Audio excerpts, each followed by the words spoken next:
pense que c'est un peu réducteur de dire que si t'es né en France et que t'es pas riche, c'est de ta faute.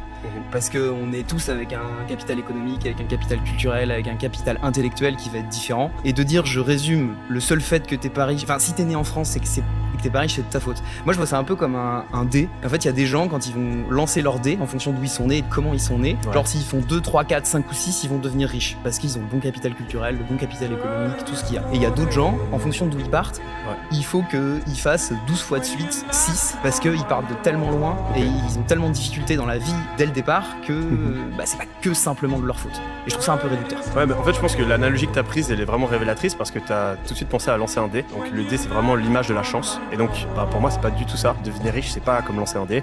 C'est plus comme faire du bowling, par exemple, tu vois. Et donc le bowling, il y a une part de chance. C'est-à-dire que même le meilleur mec au bowling, il peut lancer la balle et puis peut-être qu'il fait pas de strike.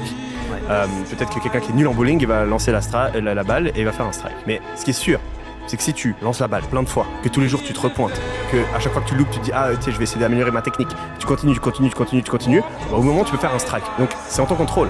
C'est pas comme lancer un dé où t'as aucune influence.